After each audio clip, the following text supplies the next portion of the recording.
Hey folks, Erick Stakelbeck here. Welcome to the Watchman Newscast live stream Monday, June 17th. Time is really flying. Hope everyone had a great Father's Day weekend, but a lot happened over the weekend. It always does. We always have a bunch to talk about on Monday, right? So we're going to dig into Russia today. Now, folks, we talked last week about Russia, obviously the Russian Navy sending 4 warships to my backyard. I live in the United States, obviously, to Cuba, about 90 miles off of Florida's coast, and they may be en route to Venezuela next.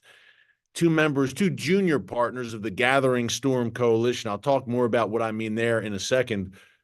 But Russia also making moves yet again in Israel's backyard, joint naval drills with Egypt in the Suez Canal in the Mediterranean Sea region.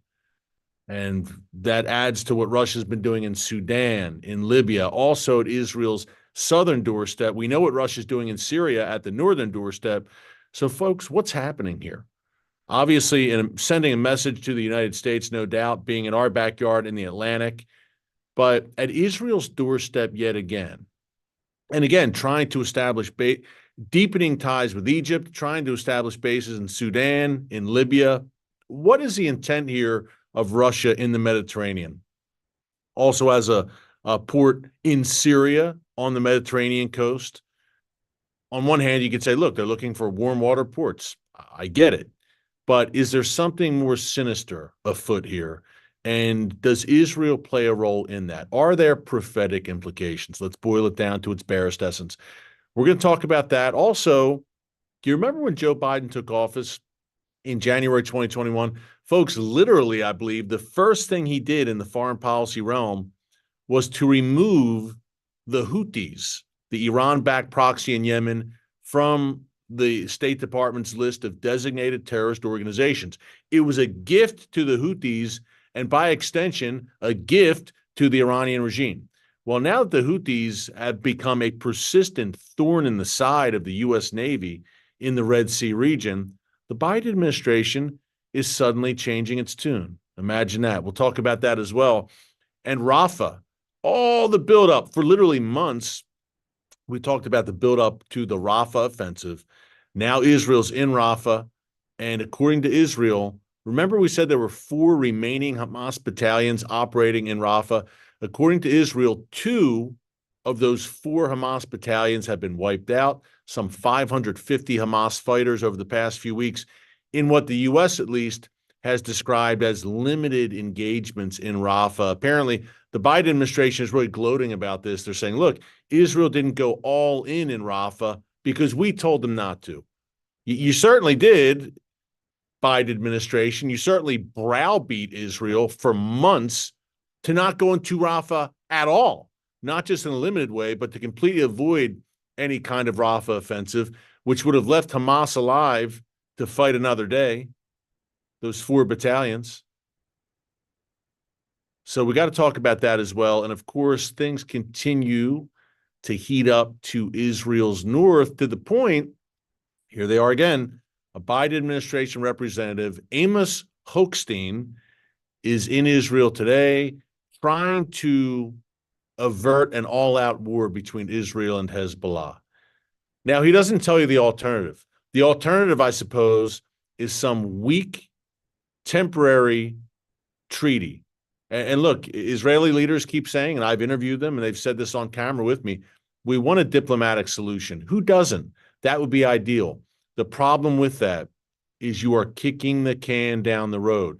You can have a diplomatic solution right now with Hezbollah. You could strike some sort of devil's bargain with Hezbollah, and I do mean a devil's bargain. But eventually it's going to come back and bite you. Any agreement that does not disarm Hezbollah and ensure that they're far, far, far from the Israel-Lebanon border is doomed to ultimate failure. Oh, it might buy you a year or 2 of relative calm and peace in the north, but eventually this thing's going to blow up. Folks, as far back as 2019 here in the channel, we've been talking about the coming Great Northern War between Israel and Hezbollah. So this is nothing new, and it's no secret. Eventually, Hezbollah is going to have to be dealt with decisively. Will it be sooner or later? That's a big question. If the United States has its way, I should say, not the people of the U.S., where I'm sitting right now, but the current government in Washington, D.C., if they have their way, Israel will look. Israel would not only pull out of Gaza yesterday, but Israel would leave Hezbollah untouched. Why? Two reasons. Number one, it's an election year here in the United States. November 2024 looms large. And the last thing Joe Biden wants is a major war in the Middle East that may, in his view, somehow involve the United States or pull the U.S. in. So they'd rather lecture Israel, a sovereign nation, on how best to defend itself and defend its citizens. And the solution, their recommendation, every time seems to be Israel, hold your fire, walk away, don't deepen, don't escalate, settle it diplomatically, give away land if needed, and let us, the United States and the West and the EU, let us fight your battle. Certainly not in a physical way, but diplomatically, let us reason with very unreasonable people, the Iranian axis. But don't worry, Israel, we'll reason with them, and maybe we'll defend you at the UN. But if the mood strikes us on a certain day, maybe we won't. So, folks, listen. Israel is in a position, and has been since its miraculous rebirth in 1948, where Israel has to do what it needs to do to defend itself, regardless of what the world thinks. And that goes without saying. We've said it practically every day here on the Watchman, on the live stream. So Israel needs to do what Israel needs to do. They have to absolutely take the United States' feelings into consideration. Why? Because the United States supplies Israel with a great amount of its armaments, of its military hardware. So yeah, and Israel, look, we've talked about this on previous newscasts. Israel, sadly, has gotten itself into this predicament where it's become overly reliant on the United States for military assistance. I don't know. I don't have the answer. Look, first and foremost, Israel should produce more of their military hardware, obviously domestically, and they're working to do that right now. I think the past several months have been a wake-up call that you can't always rely on the United States, on the West in general. What if you get a hostile regime? Barack Obama should have been the wake-up call, those 8 years of hostility from his administration. Now you have the Biden administration. So Israel's got to take a hard look and say, okay, we cannot, when the rubber hits the road, maybe we can't count on the United States, depending on who's in charge, depending on who the administration is. You sandwiched the most pro-Israel administration in American history under President Trump in between an overtly hostile administration led by Barack Obama and an administration that could be best described as schizophrenic in the form of the Biden administration, where verbally many times they'll say positive things about Israel, and many times they won't. But their actions behind the scenes, relentless pressure on Israel, forcing Israel to fight with one arm tied behind its back, and throwing Israel under the bus in terms of withholding arms shipments, which, by the way, Antony Blinken today reportedly, the U.S. Secretary of State, he's back in Israel, he reportedly told Prime Minister Netanyahu that the United States would release those arms shipments. Here's the deal with that, folks. It's always a quid pro quo with this administration. Israel's not going to get anything without giving something, it seems, with this administration. So we're going to break this down more. As you can see, a lot to talk about as the world turns, needless to say. But quick reminder, folks, if you like these updates, perhaps this is your first time, perhaps you've been here a bunch, but you just haven't clicked the subscribe button. Hey, be sure to subscribe. Click the notification bell so you get alerts every time a new video is posted. We are fast approaching, hard to believe, 1 million subscribers here on the channel by the grace of God, number one, and because of great viewers like you. So we'd love if you could subscribe and be with us here every day, as I just shut down an application here because it's making noise, but be with us here every day as watchmen and women on the wall. It goes without saying, for such a time as this, a time right now that's been compared to a few fairly recent periods in history.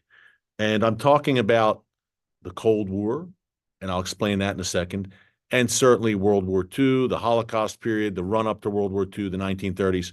First, the Cold War comparison, and this is a hook for what we're talking about today.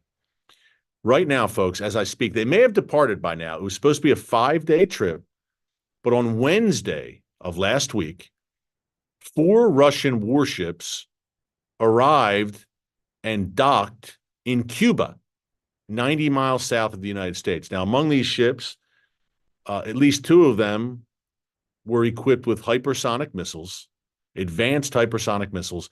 One was a nuclear-powered submarine out of these vessels. And they docked in Cuba, and they engaged in war games not too far from the Florida coastline. And they traversed the Atlantic as well. Again, all at America's doorstep. You're talking Russia, you're talking nuclear, you're talking Cuba. What do you think of? And if you're like me, maybe you weren't alive during the Cuban Missile Crisis. You certainly learned about it in school. 1962, hard to believe, 62 years ago. But you think of, obviously, a threat at America's doorstep posed by the then Soviet Union. Is it at that level right now? No. This is more, this isn't Russia tangibly looking to attack the United States that we know of and plant nuclear weapons in Cuba that we know of. This is more a message. This is more flexing muscles. This is more a sign of an emboldened Russia sending a message to the United States, in particular this Biden administration, that we don't respect you and we're right at your doorstep and we're formidable and there's nothing you can do about it. So this was symbolic, and some people have tried to blow this off, folks, and say, well, including the Biden administration itself. Here's some quotes.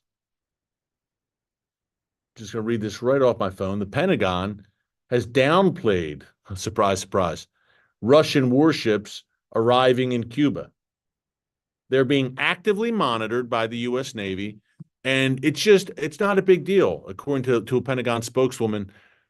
These are just routine naval drills, and I quote, routine by Russia. There's nothing routine about this. At a time when tensions between the U.S. and Russia are skyrocketing, no, it's not routine, and it's not coincidental. So when we have an adversary 90 miles from America's coast, and you're telling us, look the other way, move along, nothing to see here, I'm sorry, the American people aren't buying it. At the same time, tomorrow, Vladimir Putin will meet with Kim Jong-un in North Korea. Again, I'm sure it's all just a coincidence. An official state visit with Kim Jong-un, who Russia has become more reliant on. Along with the Iranian regime, Russia has become more reliant on for armaments in the Ukraine war. Meanwhile, a new report just was released by a European think tank that China has, quote, significantly increased its nuclear arsenal. And at the same time, NATO now is rumbling that they may deploy more nuclear weapons in response to China and Russia. So, folks, you've got a world on fire. You've got a world on the brink. I don't exaggerate. The good news is, if you're a Christian, you're a follower of Jesus, you know full well that God Almighty still sits on the throne and he's in control.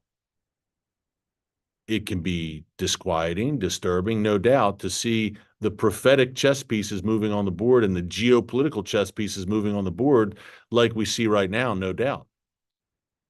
But you have to remember that God's in control. And you can do that if you've got the Lord in your life. You can have the peace that surpasses all understanding. And I can talk about these issues every day, which are not pleasant many times, but I could say, someone commented, let's see. Wow. Just reading our chats here. Vincent Vital, formidable? Russia's not formidable? Russia, Vincent, has the largest nuclear arsenal in the world still. I know it's a struggling nation in many ways, and they've struggled in Ukraine. But when you have the world's largest nuclear weapon stockpile still, despite all your flaws and deficiencies, you're still formidable. So just to answer that question, I saw a little comment there on our very active chat. But I love it. Hey, great comment. And that's what it's all about. Vincent, thank you for leaving the comment. That's what it's all about. We can have the give and take, and that's fun about the chat. Anyway, tumultuous time for sure, but NATO now talking about deploying more nuclear weapons. Very interesting point there.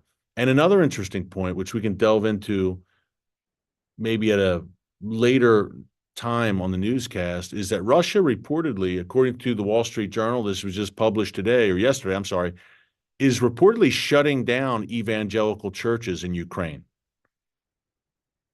calling them nests of American spies. And anything that doesn't conform to the Russian Orthodox Church, which is the official state-sanctioned church in Russia, which supports all of Vladimir Putin, or seemingly supports all of Vladimir Putin's moves, including the invasion of Ukraine, that's a threat. Because, folks, and I'll say it again, for any of the Putin apologists that we have here, Vladimir Putin is not a defender of Christianity. You might say, obviously, but it's not so obvious, apparently. Even in some circles on the right here in the United States, who portray Vladimir Putin as a defender of Christianity and Western civilization. Well, that's kind of a tough thing to do when, again, he's shutting down even, and I know about the track record of Zelensky shutting down some Orthodox churches in Ukraine. I know full well. But the whataboutism here is not the way to go. Every time I ask someone who defends Vladimir Putin to explain this, how is he a defender of Western civilization and a defender of Christianity when he's openly aligned with the world's biggest persecutors of Christianity, China, Iran, and North Korea? These are his friends. His closest allies in the world are the world's worst persecutors of Christianity, China, Iran, and North Korea. So how could he be a defender of Western civilization and Christianity when he is aligned with with Western civilization, or what's left of it, and Christianity's biggest enemies and persecutors? But no one can explain that. All I get in return is, what about this? What about him? What about him? No one ever says, you know what? Wow. And then it's, Putin has no choice. He was forced to align with China, North Korea, and Iran. Right. He's basically got a formal military alliance now with the Iranian regime. I'm sorry. The Iranian regime is one of the most wicked, barbaric regimes in at least recent history, perhaps world history. North Korea goes without saying. China, again, these are his friends and allies, and this is who he aligns himself with. I still don't have an answer.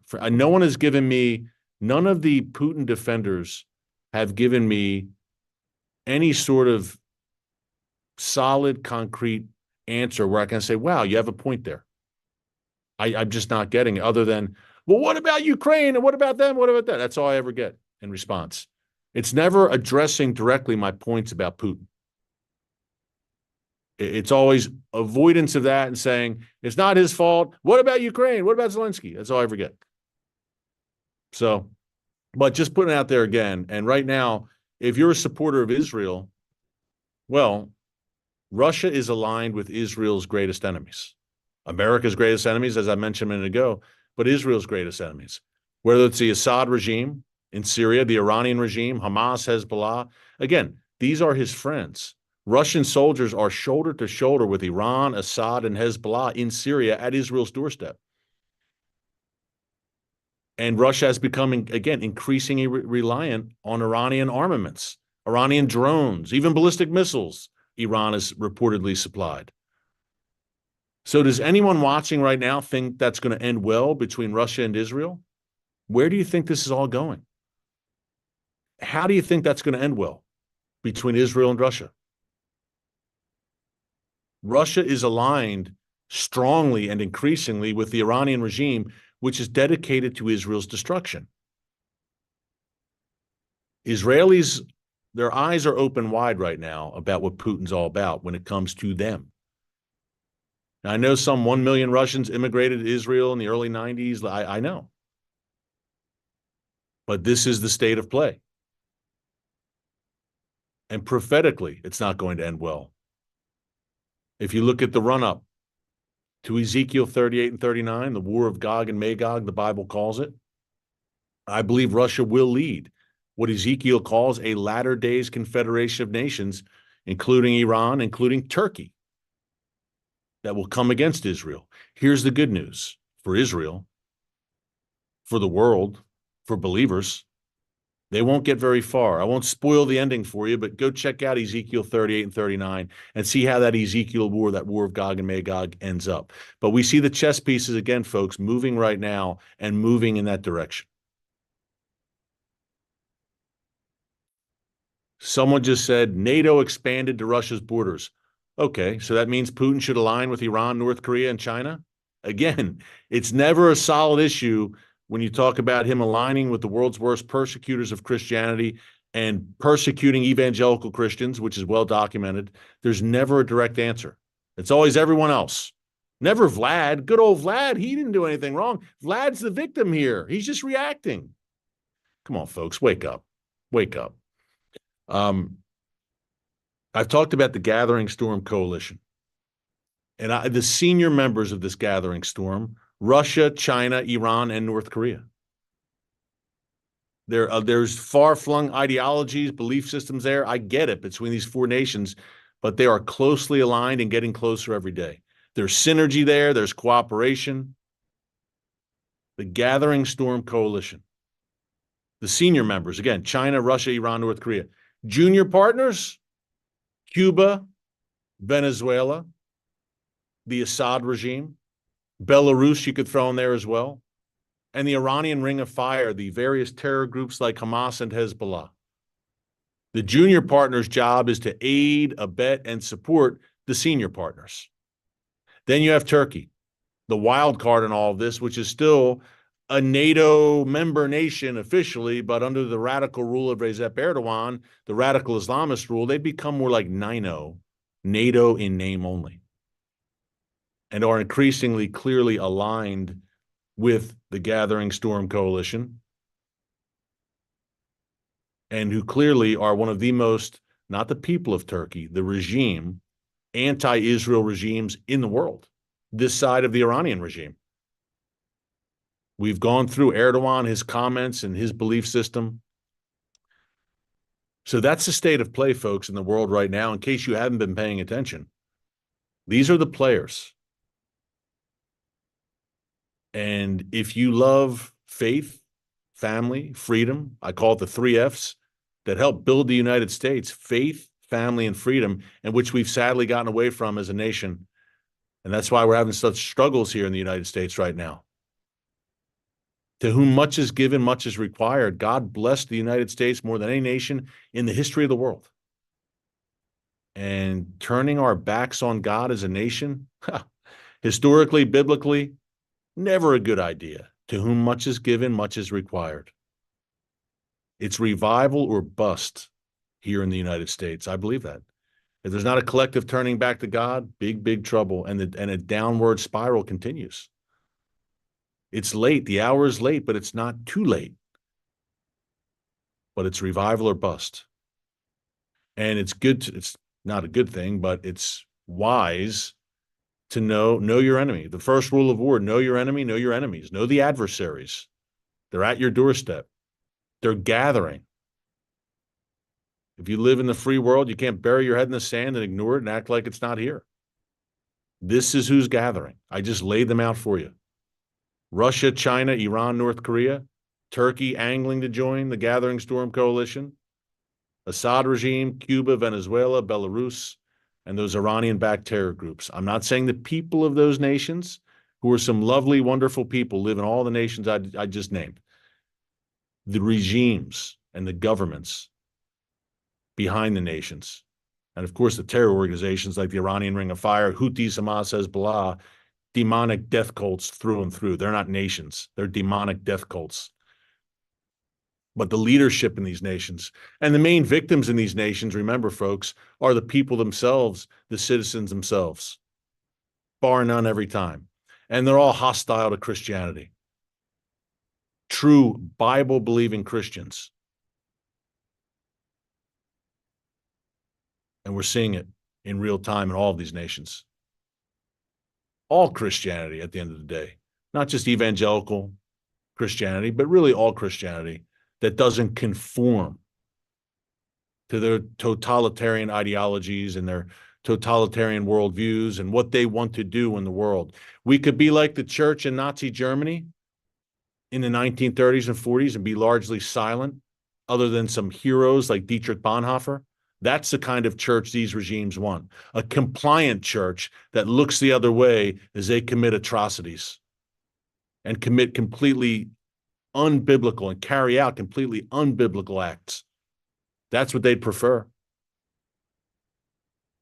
But if you believe the word of God and you live that out, you know that we're living in times that the prophet Isaiah described very accurately, where good is called evil and evil is called good. And if you don't want to get with that program in the nations I mentioned, you're going to suffer persecution. Let's get more into these drills at Israel's doorstep. We talked about Russia in the Caribbean. What about Russia in the Mediterranean? And Israel taking notice clearly. This is from, I figured we would just quote directly from a Russia-friendly source. Official Iranian state media, the Tasnim news agency, run by the Iranian regime, an Iranian regime mouthpiece. This is what they're saying. Russia and Egypt, it's from a few days ago, to conduct joint naval exercises in the Mediterranean. 2 warships of the Russian Pacific Fleet, I'm just reading this straight off my phone, that's why I'm looking down. 2 warships of the Russian Pacific Fleet will participate in joint naval exercises with the Egyptian Navy in the Mediterranean Sea, the Russian Ministry of Defense announced on Saturday.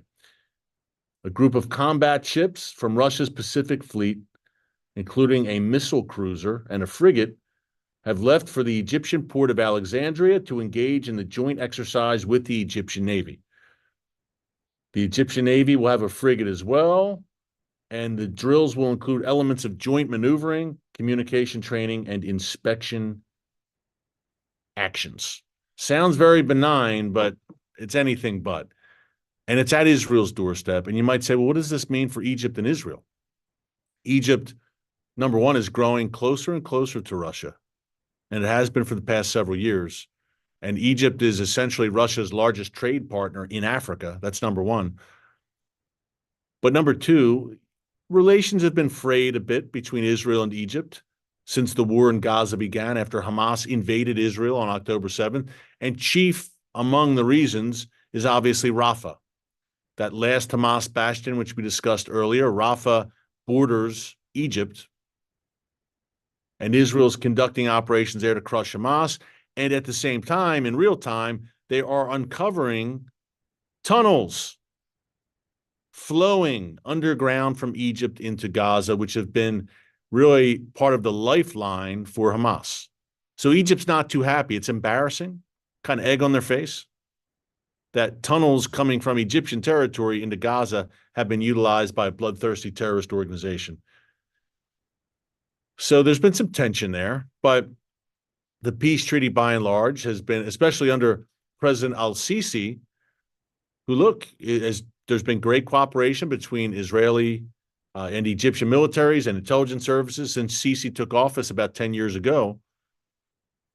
But folks, in today's Middle East, expect the unexpected. We talked about this last week. Look, you had 2 massive revolutions in Egypt, which many consider it's the most populous Arab nation. That's a fact, but many consider it the most influential Arab nation. Many say how Egypt goes, so goes the Middle East and North Africa. Is that still true in 2024? Well, again, it is still the Arab world's most populous nation. But 2 massive revolutions during the so-called Arab Spring, which quickly devolved into an Islamist winter, 2 massive revolutions in the span of 3 years in Egypt. That said, Egypt, along with Jordan, along with the UAE, along with Bahrain, Morocco, Saudi Arabia, the Sunni Arab nations, they've been much more concerned with the Iranian axis than Israel, obviously. They have peace treaties with Israel. We have the Abraham Accords. So they've aligned with Israel. And we talked about this in the context of Psalm 83, I believe, on our premium live stream the other day. I find it highly unlikely that Saudi Arabia, Egypt, Jordan would align themselves with Iran, and it's Iran and its proxies. It's just not going to happen. Anything can happen in the Middle East, but in the short term, at least, it ain't happening. Right now, Egypt, the Saudis, Jordan, they are highly concerned, and that's the understatement of the year, about the Iranian axis, about a nuclear Iran, about Hezbollah, the growing Shia superpower in their midst. I've told this story a few times. 2010, I was still living in D.C. I met with a Sunni Arab government official, a diplomat, who told me, look, the intention was to talk about Al-Qaeda in his backyard. This is when Al-Qaeda was still very strong, 2010. Instead, we spent the entire conversation talking about Iran and Hezbollah. He shifted the conversation, and that was 14 years ago. And that's what the concern was then. And the concern, to say it has intensified now, is an understatement. But what is Egypt doing here? What are they angling to do? Is it just, is it just realpolitik, so to speak, where, and every nation does this, and Israel as well has done it from time to time. Egypt wants to have good relations with China, with Russia, as much as it can. It's had some relations with, wary relations with Iran, but obviously when you're conducting military drills, that's another level. But look, Egypt is saying, and again, it's a message to the United States, where Egypt is saying, okay, United States, you want to pressure us on certain things? Well, look, we've got other friends. We've got Russia. We've got China. We're not alone. And I think, folks, the goal of many of these nations is to wean themselves off of reliance on the United States. It's a fact, especially when an administration is in office right now that's unreliable and they see as weak. And that's what they have right now.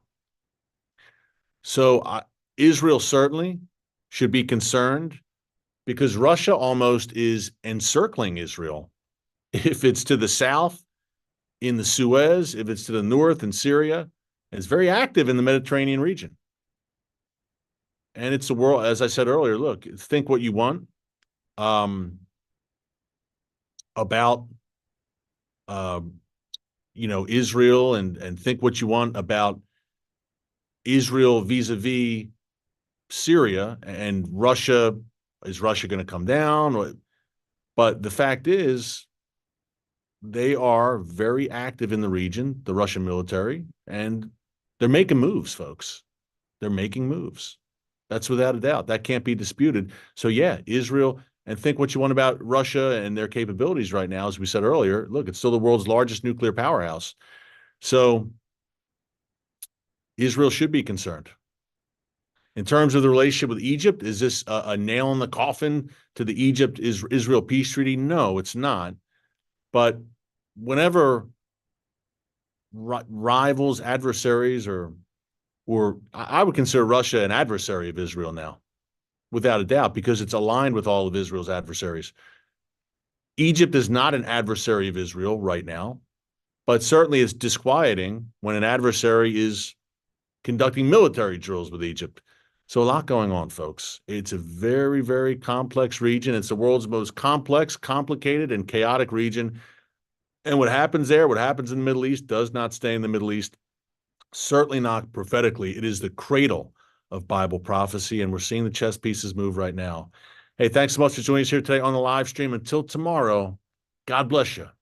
And remember, never hold your peace. Hey everyone, thanks for checking out the Watchman Newscast. Make sure you hit the subscribe button so you never miss an upload, and tap the bell icon so you're notified every time a new video is posted. And don't forget to share your thoughts, insights, and comments below. Thanks for watching. We'll see you back here.